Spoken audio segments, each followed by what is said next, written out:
Sad idemo da sredimo pomoćnu zajednicu. Da pomoćnu zajednicu sredimo.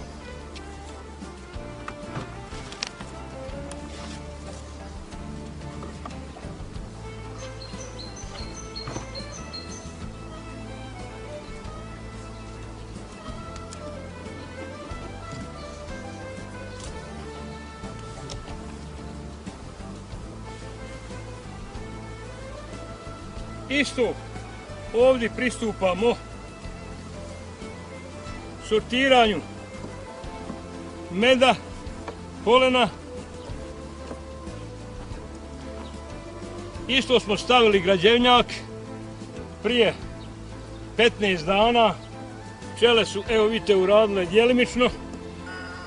Mjesto ovoga okvira dajemo drugi okvir dajemo ovako sa izrađenim sačem ili sa satnom osnovom. Ovdje ćemo sortirati med, polen i 1, 2, 3 prazna okvira. Sklonit ćemo u stranu. Sad ćemo isto da tražimo maticu.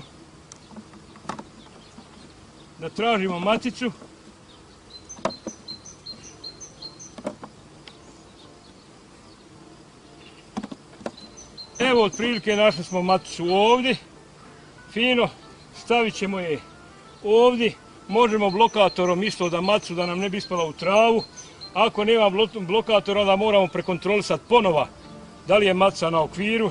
Ovdje sad sortiramo svo zatvoreno leglo od ove zajednice. Zatvoreno leglo. Ćemo ovdje, zatvoreno leglo. A ovdje isto na isti način sortiramo svo otvoreno leglo. Izvadimo jedan okvir, stavljamo ovdje, ali sad maticu vraćamo sa okvirom na kojem je bila među otvoreno leglo. Šta smo dobili? Opet dobili smo u ovom drugom nastavku, isto koji u medari, otvoreno leglo, dole prazne okvire. Stavljamo ovu djelimično mednu kapu i popunimo ovdje ovo. Zatvaramo.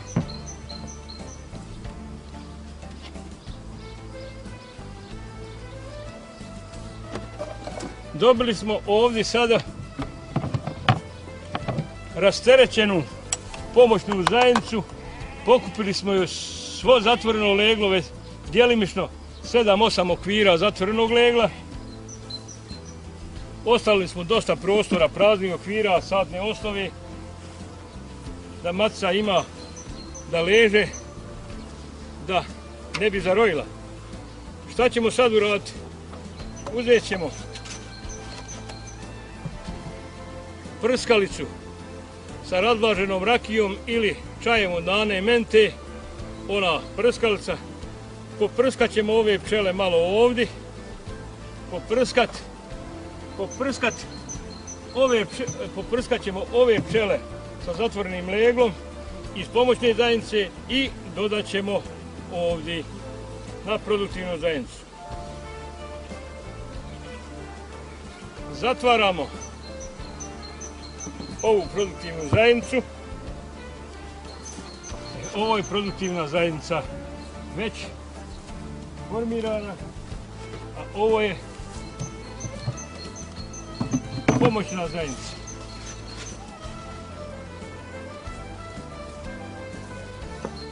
Ovo bi bila takozvana prva operacija formiranja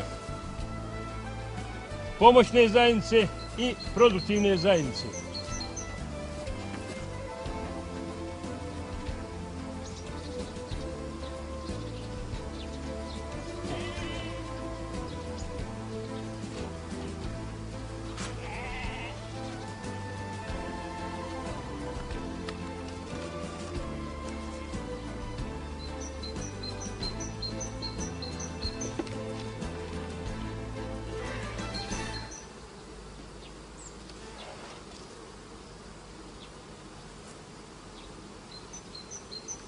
Evo šta smo sad dobili na pomoćnoj zajednici.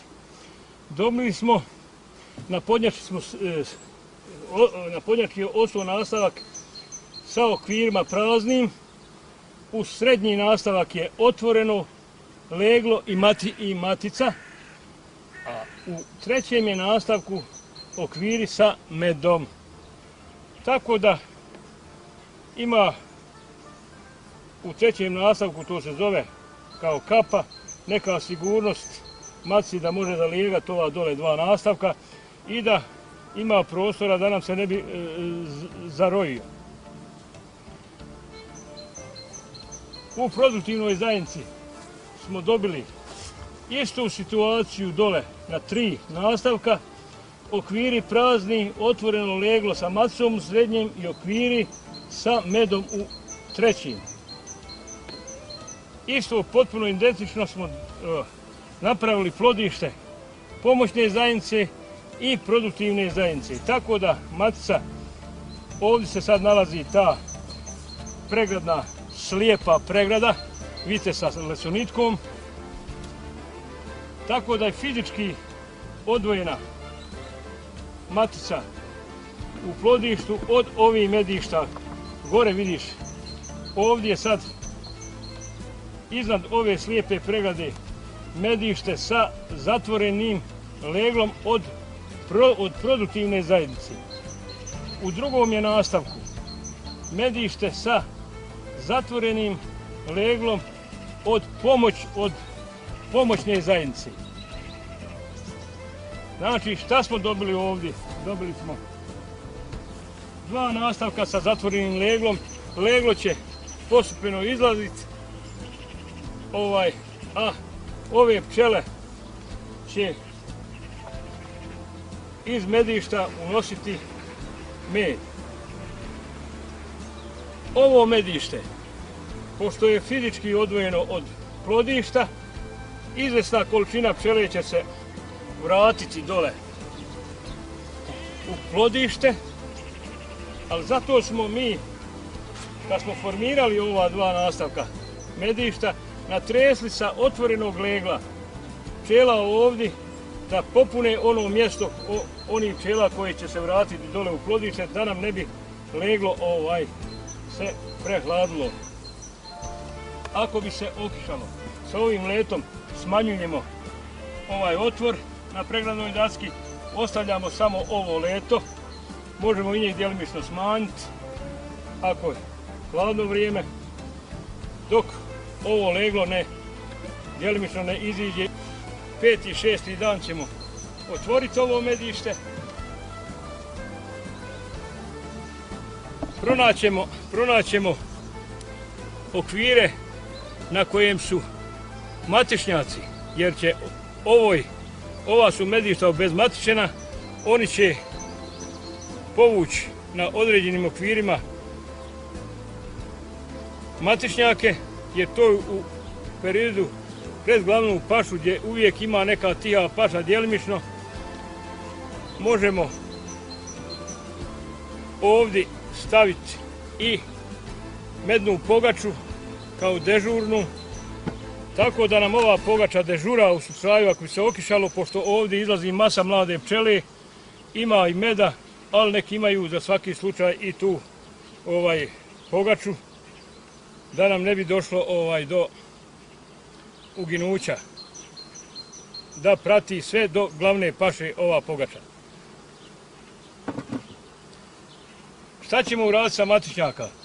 5. i 6. dan, da li 5. i 6. dan, pokidat ćemo sve zatvorene matičnjake, a ostavit ćemo i one tek započete, a ostavit ćemo one matičnjake, najbolja 2, 3, 4 matičnjaka koja su pred zatvaranje, koje mi ocjenimo da su dobri. Vratimo opet poklopnu dasku, pogača je dežurna. Šta će se desiti u ova 2 plodišta? Pa desit će se da će, dok iziđe svo leglo, dok iziđe ovo svo leglo za 21 dan, do 20